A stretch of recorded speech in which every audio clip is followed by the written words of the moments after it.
Who thought fangs could be so funny? Here's your look at the McFarlane Toys DC Multiverse, DC vs. Vampires, gold label collection, The Joker.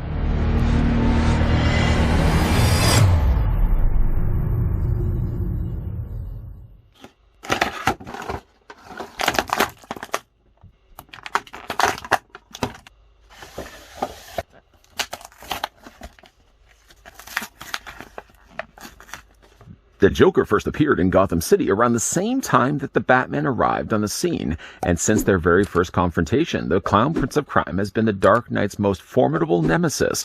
While Batman represents justice and order, the Joker is on the complete opposite, seeing himself as an agent of chaos, a living embodiment of the cruel randomness of fate. The Joker's psychosis causes his personality to shift between goofy prankster and mass murderer on a dime, making it impossible to predict his next move. It's this unpredictability that really makes him such a dangerous opponent. While the Joker here is chomping at the bit, or is it chomping on the bat? Let's go ahead and grab the tape measure either way and figure out how tall the figure stands. And while I'm going ahead and doing this, I'd like to thank the folks over at McFarlane Toys that did in fact provide this sample of the DC vs. Vampires gold label collection. I don't know why I'm doing this. Joker that we can have a look at in this review. As for the figure's height, Joker stands about 7 inches. In fact, it actually stands exactly 7 inches in height, or the figure's 18 centimeters tall. For your required comparisons, let's bring a couple of figures right now. Now, seeing as we are, after all, looking at a DC vs. Vampires Joker, it would be, of course, fitting enough to bring in then the Batman that goes along with that. Batman is quite a lot taller. In fact, he's almost going completely out of frame here. He's a lot taller, though, than the Joker. Joker only goes to about, I guess, maybe the top of his eyes, maybe just a little bit higher than that. Another Joker we can also bring in for comparisons, just recently looked at this, the Infinite Frontier Joker, one of my personal favorites that McFarlane's released in recent memory. That Infinite Frontier Joker may very well have to take a few steps back, though, in order to make room for this Joker, as I really like the design of this one. Before we get down to looking at the details and finer features on the figure, let's look at the things that come included with the Joker. First of which, the figure comes included with a trading card. Second of which, I love the idea that they actually used artwork rather than figure photography. This is a figure, by the way, that I think would photo well, although I think I gotta say the artwork does do a great job of capturing how evil and sinister Joker looks now as being a vampire. On the back, very long read-up. I think this might be the first time I've read this specific read-up. It's really hard to say that specifically because I've read so many of these back cards. But I think this is the first time I've read this specific read-up. So good, in fact, of a read-up. I hope this actually finds a way to be continued on to other cards. But a nice-looking card, though. I'm going to put that with the rest of my trading cards inside my sheets. Figure also comes included with a display stand. Not really much to report here. It's the same type of display stand we got before. I think a fun touch, though, being, of course, we're dealing with blood, a lot more blood with DC vs. Vampires. It would be nice if they had actually changed the logo red instead of black. You know, actually, the more I think about this, too, it would be nice also if they could have changed the color of the DC logo.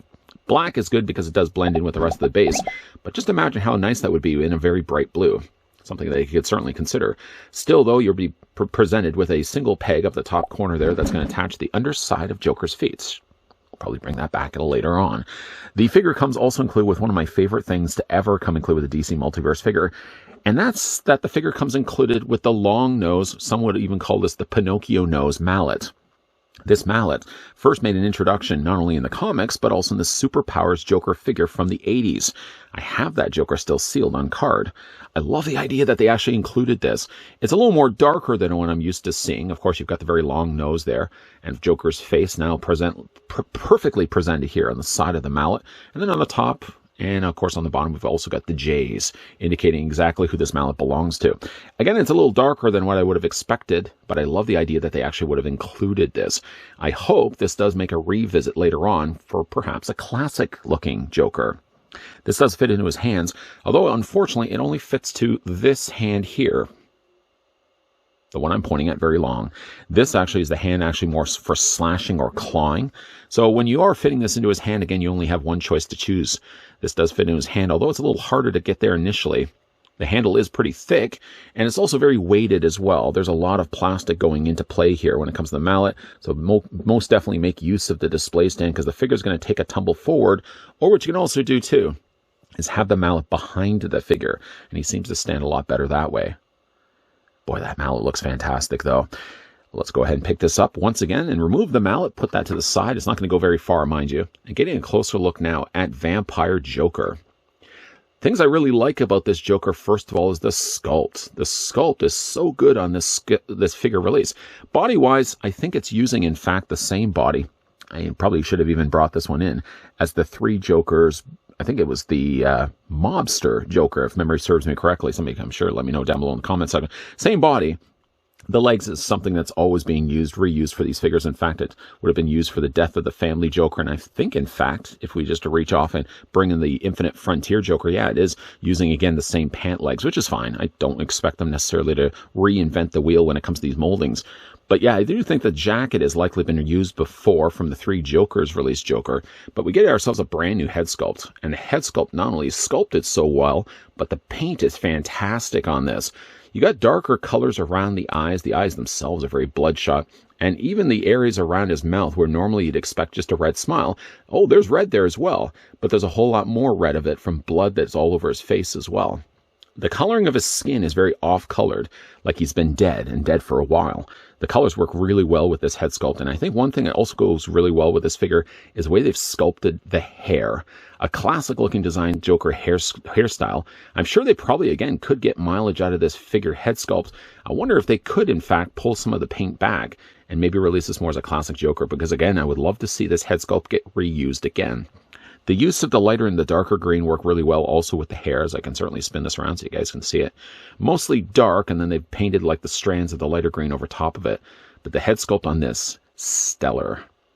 As for the rest of the body, one thing I do like is the little touches of detail, like there's a little bit of blood that's dripped onto the collar piece there. It still does have his tie. The shirt and the vest are two different greens. Although further away, it looks like they're the same green. This one looks like it's a slightly darker shade. Of course, he does have his purple jacket. There's really no blood anywhere on the jacket, which I find is kind of ironic. If he had blood all over his face, and then, of course, he's going to have blood all over his hands as well, it's weird to think that the jacket still stays pretty pristine. Like, there's no blood on his sleeves, there's no blood on his shoulders, there's not even blood dripped on the front here. I think they probably could have gone and taken a few throws, a few passings with red paint and just kind of splattered around the shirt. Not too busy. We wouldn't want to complicate the matter, but I think just a little bit of blood certainly could have gone a long way, because I think the jacket is my only really critique. I think the jacket's way too clean, considering there's so much blood on his face. Now, there is, again, blood here on his hands. The one hand, as you can see, looks like it's more for clawing. There's blood, as you can see, that's settled on each of the individual fingers. Really shiny blood, too, so it looks like he's actually just done this. And, of course, he does have blood there on the other hand as well, literally on the other hand. But yet, again, it's nowhere on the sleeve. I don't want to critique this, overanalyze this. But, again, if he's going to have blood here on the hands, he's going to have blood here on the mouth, I'd like to think that there's going to be blood somewhere settled here on the sleeve as well. You could probably go in there, I think, with a few touches of, a few dollops of red. Just add a little bit of red there on the sleeve. I might even consider to do that. The lower half of his body, again, is just the standard Joker body that we've gotten countless times already. The jacket on the top seems to be a darker color of purple than what we get below. It also happens to be a different type of material. It's more of a softer plastic here for the top of the jacket, and then, again, more harder plastic as we get a little bit further down. The spats, like the jacket, still stay pretty clean. No blood, nothing settled on the shoes at all. And of course, he does have the pegholes on the undersides of his feet as well. For the articulation here on Joker, if you've collected any of the DC Multiverse Jokers, you pretty much know the standard issued articulation on these figures. Joker here, for example, does have a ball joint in the head, so it does rotate. I'd like to say in a perfect world all the way around. Normally, I would also say that would kill anybody if you twisted their head all the way around. I don't think it's going to really hurt Joker all that much. But when it comes to his head articulation, you can only go really so far with it before it stops and tells you can't go any further. Oh, that's an awesome head. Head does look down. Head also does look up as well, and you can also rock it back and forth as well. I kind of like the unsettling nature of having a vampire Joker with his head slightly tilted, staring right at us. As for the arms do come out once again at 90 degrees. You can take those arms and rotate them all the way around. You can do them all the way around on both the sides. He has a swivel bicep over here too. Figure does also have a double hinge on the elbow over there too. And the hands also rotate all the way around, hinging back and forth. The upper torso is on a ball joint, even though it's encased inside this rubber suit jacket. He still seems to have an upper torso ball joint. Legs do split out. Once again, seem to be using a ratchet joint on the insides of the thighs. You can take the legs and move them forward. You can move them back. Mild swivel at the top of the thigh, more the way it's been assembled than anything else. Figure has a double hinge on the knee. And then when it comes to his feet, there's articulation up and down on his feet, rocking back and forth. And once again, toe articulation. Nice looking Joker though. Very happy with how this one turned out. When I first saw images online of Vampire Joker, I said yes. Then I thought immediately after that, I got to definitely get this figure. Now finally getting him in hand, I do think it's one of the better Jokers we've gotten. I know I always say that. Every single time we get a new Joker, I always say that this is one of the better Jokers we've gotten. But I like the look of this Joker quite a lot, and it's definitely going to go quite well with Vampire Batman, a figure we've already had a look at. The two work well together, or again, if you're just interested in the Clown Prince of Crime, he's a great looking figure to stand on his own. And I love, again, the idea that they included the Pinocchio mallet. Love to see this thing get released with a future classic Joker down the road. When a company like DC Comics takes two of my favorite things, comic books and the genre of horror, and combines them together, the end result is not only a cool-looking comic run, DC versus Vampires, but it translates also, thanks to folks over at McFarlane Toys, to pretty cool-looking figures that balance and tightrope walk the lines between being a comic book and also being horror. Joker works really well with combining those two things, because you also have the demonic smile that he always has on his face, but then when you incorporate things like fangs and blood smeared all over his chin, you take Joker to that next level you never thought the character was possible to go. You get a figure also that, while using a lot of the same molds that we've gotten before, still feels fresh, still feels new, still feels very cool to be on display. My favorite thing about this figure by far is the fact that they included the mallet. Not that the figure wouldn't have been good without the mallet, but by including a thing that is a nod to not only the original comic run of Joker, but also the Superpowers Joker figure.